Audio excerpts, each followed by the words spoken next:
With blockbuster PS4 releases like God of War, Spider-Man, and the PC gaming scene being more vibrant than ever, 2018 has been better than every year that came before.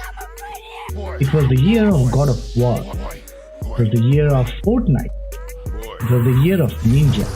So in today's video, before we start with the list of games that I've enjoyed most in 2018, let me talk to you about my gaming habit. I myself did not grow up with gaming or any kind of console, but when I became adult, gaming became my main hobby. So my general gaming habit is a healthy mixture of new AAA games, new indie games, and as always, I'm always catching up on good games that I missed before. The games that I missed when I was growing up or games that I missed after I grew up. So let's get started with my pick of these 8 games that I enjoyed most in 2018. First up, Chuchel. Should I say Kukel? Actually, if you pronounce it in the Czech language, it will be Kukel. Amanita Design, the company behind Kukel, is a unique studio. They make unique games. If you have never played any of their games, you should. And the first game that you play from them will blow your mind. All of their games are simple point and click adventure. This year they came out with Kukel. It's pronounced Kukel, as I mentioned already. It literally means a ball of hair and dust. Even in the name, it's like the most cute thing that you hear. All around cute characters, shiny color palette, and fun at every corner is what will define this game. It is something that will definitely put a smile on your face, especially if you're having a bad day or you're in a bad mood. It's one of the most fun games that have come out of 2018, so it's the first game in my list.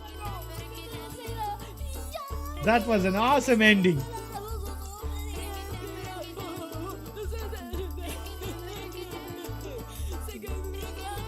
Next up, Celeste. I'm still playing this on my channel, and I've just finished playing it like a week back. What can I say about this game? It's that the premise of the game is so simple. Madeline, the main character of the game, is climbing Celeste Mountain. That's it. If you take that simple background of a story, I don't understand how can a game talk about mental illness and demons within us, taking that simple story in the background. But Celeste does it, and does it very well. The story is so compelling that at the end of it, you will love the story more than the gameplay. You'll have to play this game to understand. It's a story of struggle and determination. The story of the struggle and determination is reflected in the gameplay too, because it's a platformer and it's rock hard. It's as hard as you can imagine. It's one of the toughest platforms out there. Even if you just make a beeline through the story, the game will test your patience, it will test your skill, your resolve, and on top of all, hand-to-eye coordination. All the while keeping you entertained with throbbing music. The music is done so well. The levels are designed in chunks of difficulty. You always take on a small room, a few simple jumps and dashes, and movement. If you fail, you are put back in the beginning of the room. So it's all, you never lose progress in the game, and that's very important.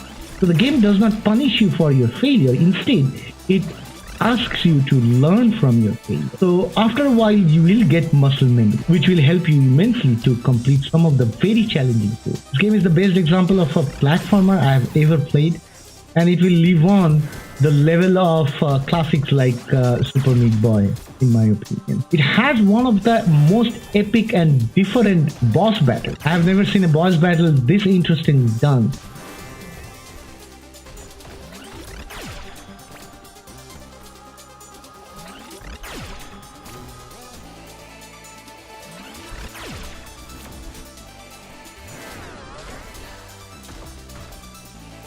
The next in the list is Guacamelee 2. Another game I finished around 6 months back. I just finished posting it in my channel. If you have never played Guacamelee games before, Guacamelee 1 had a very small but a cult fan following. So when Guacamelee 2 was announced in E3 2017, I could not believe my ears. I could never think that Guacamelee 2 will come out. It did. And this game expanded on almost everything from the first game, while pushing the memology, the memes, to the max. Colorful graphics, awesome animation, top-notch animation, world-class music, which is mostly Spanish music, and top-notch melee combat is what defines this game. So this story is pretty compelling. It's funny, it's full of memes, but at the same time, it's a pretty compelling story. It's chock full of very funny characters, but very essential characters. So I'd say more guacamole is welcome anytime. And this game, no wonder, finds it in my list.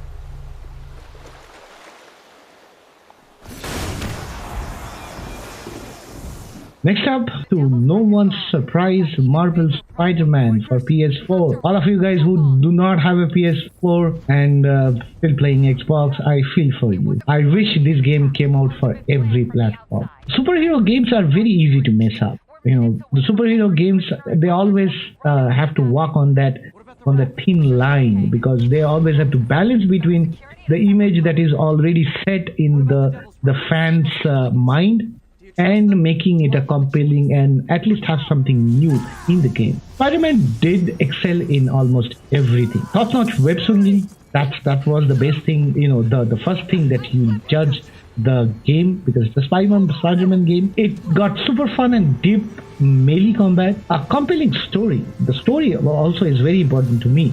But for this Spider-Man game, it was a brand new story and it was a very compelling. I loved it so much. I kept on playing it and I got it platinum. So when I say something like I got it platinum, you can understand I loved it so much. Next up, Assassin's Creed Odyssey. Now, I didn't think I will say this. In recent times, I've kind of been pissed off with all the AAA game companies. So in 2017, I did not play a single game from Ubisoft. I have been an Assassin's Creed fan for a very long time. I played all the games that came before Assassin's Creed Origin. So this year I thought I'll give them another chance, and I picked up Assassin's Creed Odyssey on release day, and I was surprised. It has a mostly okay story, kind of cliche story, but very tight combat. The redefined combat is so good, I love it, and a beautifully crafted open world. I kept on playing it for 50 or more hours. It actually kept me lost in ancient Greece, and I did not want to come out. After completing the main story, I went back, I did all the side missions, I completed all the other Odysseys, and I platinumed it. So again, when I platinum a game, it means, you know, the game caught my interest and kept me interested for a long time. This game finds itself in my list of best games of 2018. So we are on to the last three games, and these last three games will be, you know, to no one's surprise. You'd expect these games to be there in 2018. First up, Monster Hunter World came out in January. I spent 175 hours playing that game, playing through the campaign, doing multiplayer, playing, you know, almost hunting each of the monsters, God knows how many times. It's a fan favorite first Monster Hunter game that came to the best. Capcom really has done an awesome job adding new content, new monsters to the game. People are still playing it heavily. So it's one of those games that you can play forever. No, there is no end to it. The story ends, but after that the hunt continues. You can keep on playing more to level up your hunter and, you know, basically open up more difficult version of the same monsters that you have slayed before. But it has an awesome gameplay loop. You prepare for a monster hunt, you hunt, you collect its part, you upgrade yourself, your gear, and then you prepare for the next. That loop can never go wrong, and it never becomes old. You have always something to look forward to in the game, and that's an awesome design of the gameplay loop. Because of that, simply because of being very fun and being very engaging to everyone who plays this game, I will place this game as one of my top most enjoyed games of 2018. Now it is up to the last two games, and they are both AAA games, and you know which ones they are. First up, Red Dead Redemption 2. So before I say why I put it in this list, I should make it very clear that I cannot support the online model that Rockstar followed. I loved GTA, but I hated GTA Online, especially when it became so heavily monetized. I'm sure they're going to do the same thing for Red Dead 2 Online Because of that, I did not play. I bought the game for the single player campaign, and my assessment here is purely based on the single player. It's one of those games that you'll never forget it throughout. RDR2, I say, kind of lives up to that hype. It expands that Red Dead Redemption story, the world. The story is the main thing. I love it. It's so mature. The depth of the story is unprecedented. The characters are masterfully done. The storytelling is like better than any movie you can even dream about. But there are flaws in this game. The flaws being mainly in the controls. It's so clunky, so slow, that it takes away from the enjoyment sometimes. The game is anyway a Western story, right? So gunplay and gunfight is the center of the story, but sometimes the controls actually does makes it kind of clumsy to actually do those. All the negative things that I had to say about the controls are completely forgotten because of the story, the music, the characters, and on top of it, how this game ties the story to the first game. Overall, this is my second best game of 2018. So we are up to the first game. But before we reveal the first game, which you probably have already guessed, let me talk about a few games which did not make it into this list. First of all, because they were not new games, they were mostly remastered. But I still want to mention them because the remasters were first class. First one being Dark Souls Remastered. Although they didn't do much to actually remaster the game, but they essentially fixed the technical performance, the frame rate, and it was enjoyable as hell on PS4 when I played it on my channel, and I enjoyed it a lot. Second of all, the remasters list Shadow of the Colossus. It's not a remaster, it's a remake, and it's the best remake ever made. Third of all, the very small game Awesome Adventure of Captain Spirit, which is available for free. It was really nicely done by the same people who make Life is Strange game. And actually, the story of Captain Spirit somehow ties into the second game. The final one, which I have not played on my channel, is the Spyro trilogy, the Spyro Reignited trilogy.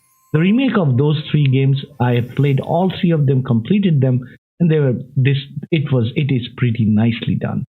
So after that, let us talk about the final game in the list, which is God of War. You probably already knew it. It had to be God of War. I've been a fan of God of War series for a long time. It's the first few PS3 games that I played when I bought a PS3. And then I played all of the God of War. Even the ones which was initially released in beta, PS Vita, but then were re-released on PS4 as collections. Like the God of War 1 and 2 was released as a collection, and Chains of Sparta and one more game was released as a collection. Those were initially PS Vita games. So I played all of them, and I loved the